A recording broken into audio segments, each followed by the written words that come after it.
Hey, it's vrlink here, and this is part 2 of the coolest tech I saw at CES 2023. Now, since I'm primarily a VR channel, a lot of the tech mentioned will be in the XR field, but I also sprinkled in a few pieces of tech I found cool that's not related to VR. Now, the first piece of tech I want to cover in this video, I found on my very first day of CES. Funny enough, this tech is not coming from a big company or anything like that, it's actually coming from the Human Fusion Institute. Now at this booth, I got to try out prototype haptic gloves. But they are unlike any other haptic gloves I used before because they use electric shock. So instead of using haptic motors or vibrations, they actually use a small amount of electric shock to simulate haptic feedback. So how this works is that they're actually able to place electric nodes in the middle of each finger. By doing this, they're actually placing it on a nerve highway, and this allows you to feel the electricity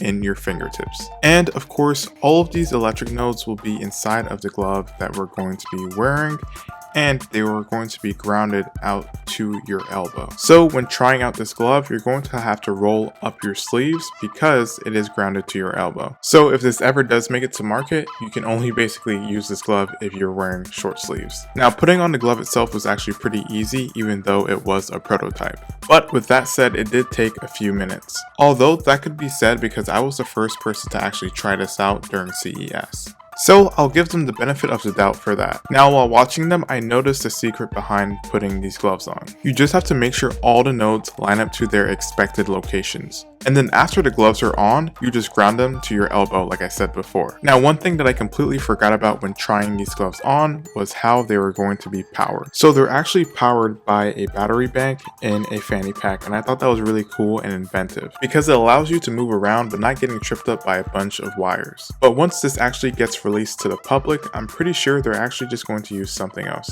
Now there is one more thing that I actually had to put on other than the fanny pack and the glove itself, and that was another glove. Now the reason why I had to put on this glove was simply because of hand tracking. Now while using this prototype, they were actually using the Quest 2, and for some reason the Quest 2 can't really track the inner glove. Now that I showed you how to put everything on, here comes the fun part. So in the example that I'm showing you now, I was actually able to feel the vibrations and the bass from music through electricity.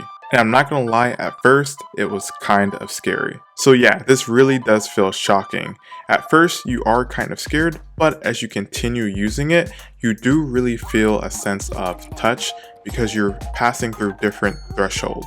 And by thresholds, I mean that you actually get to feel different types of feeling in VR, as weird as that sounds. So you have feelings like fire, you have feelings like sound, there's different feelings that make up the world, and you get to experience that in VR through electric shock. And I know that sounds really weird and crazy, but it really works. And you're going to get to see another example of this later in the video of me actually wearing a whole bodysuit that does the same thing, but to another level. But anyways, this was amazing tech, and I hope the Human Fusion Institute keeps on improving on this. Now the next piece of tech I want to cover is called Prinker. Prinker is a handheld portable digital temporary tattoo device. It allows users to create and apply water-resistant but soap-washable custom temporary tattoos on their skin using FDA-registered cosmetic ink. And yes, I can confirm everything that I just read from the plan fit they gave me is true. I actually got 2 of these temporary tattoos, and in this video so far, you already saw the first one I got. Getting this tattoo was super fast, and it was honestly the fastest temporary tattoo I have ever gotten. And as you can see, honestly the longest part when getting this temporary tattoo was me choosing what type of thing I wanted. You can choose from basically any design that's made up in the whole entire world, or you can make your own custom design. Also, the design lasts basically until you take a shower. So if you don't want to take a shower for maybe 5 days, it'll probably last about 5 days, to be honest. Now, I'm not recommending that, I'm just saying if you happen to do that, it'll probably last that long. Another cool thing about Prinker is that the cartridge actually lasts about 1,000 prints. So basically, if you had a line of 1,000 people, you wouldn't have to reload to change your cartridge at all. Now I'm actually going to show you again how fast this actually was when printing out the temporary tattoo. And as you can see, this literally takes less than 2 seconds. So yeah, if anybody is interested in this, I would say definitely go ahead and check Prinker out.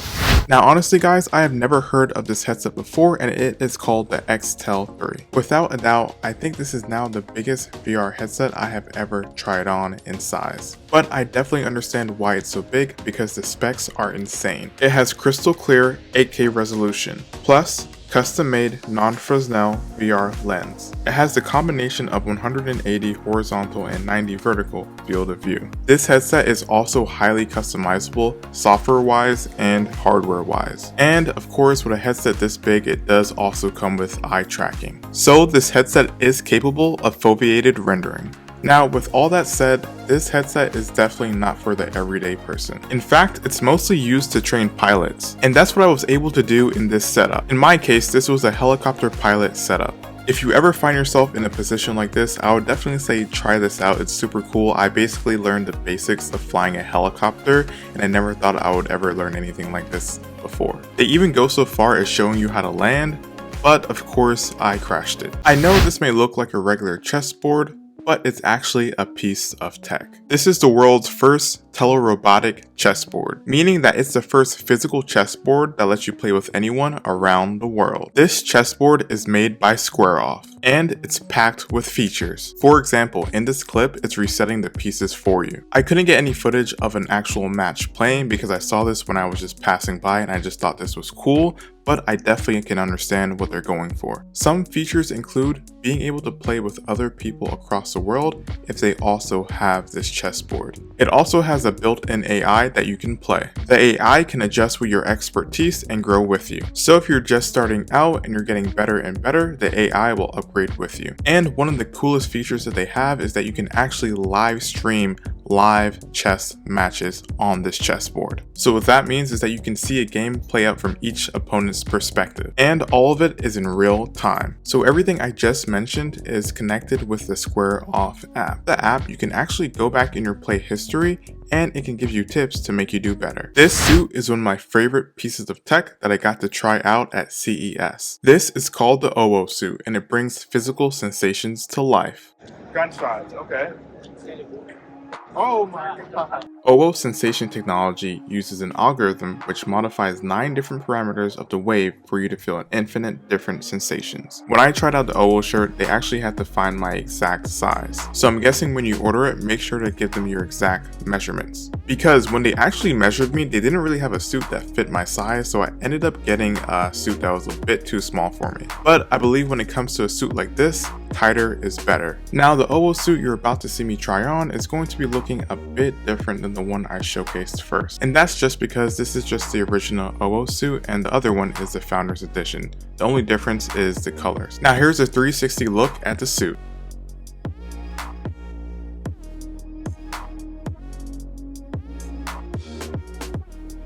Now you may be wondering, how does the suit actually get power? The suit itself uses a battery that can last up to 8 hours. The battery then goes into a little side pocket at the side of your suit. And for me at least, it was so light that I didn't even realize that I had it on. Now in this video, you are going to see me using this suit in VR, but contrary to popular belief, you can actually use this with a mobile phone and pretty much any device that can play games. But I do think VR is a perfect place to utilize this technology in. So in this demo, the first thing they had me do was calibrate the suit to my body. By this I mean I was able to calibrate the suit to my pain threshold. So as I continuously crank up the lever, it tells the suit how much pain I can take on a particular part of the suit. So I'm able to do this on each section of the suit. The next thing they had me do was try out different sensations the suit could give me. This includes sensations like wind, a throwing dart, a dagger, spiders on your skin, and getting shot by a gun. Now out of all of those experiences, I think my favorite one was getting shot by a dart. And I know that is kind of weird to say because we are dealing with pain,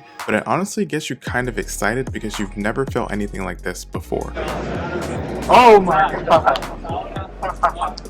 Now, the point of those sensations tests was to get you prepared from what actually comes next. And what comes next is a giant galactic robot fight. Now, this robot fight can get really intense, because you actually get to feel the lasers as they hit you, so you really do not want to get hit.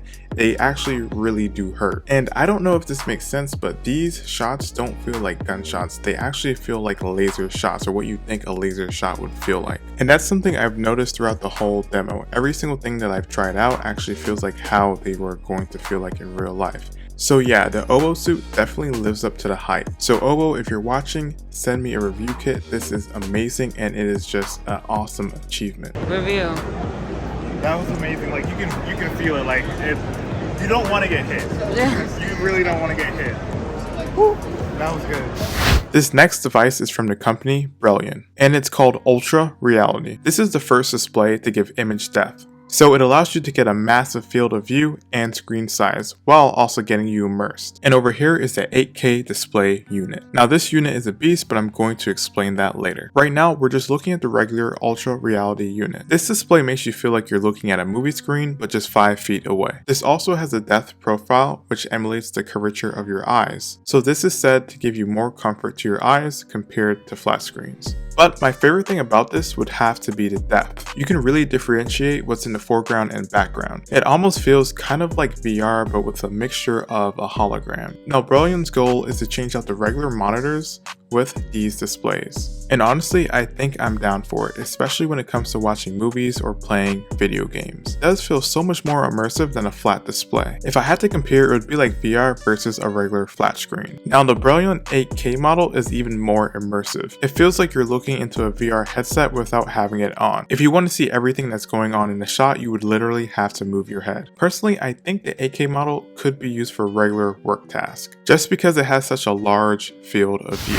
Well everyone, that is the end of this video, but I still do have so much more to cover. So if you want to join me on my next journey of tech, feel free to like and subscribe. It would really help the channel out. As always, I'm going to be continuously making videos about VR and tech. All of the footage that you're seeing now is tech that I have yet to cover, and will be showcased in the next video. And I'm also going to be making single videos that just talk about specific tech. Just like this video I made about iXana's new chip. But if you want to watch another video similar to this, check out my first CES video. As always, have a wonderful day or night. Peace out.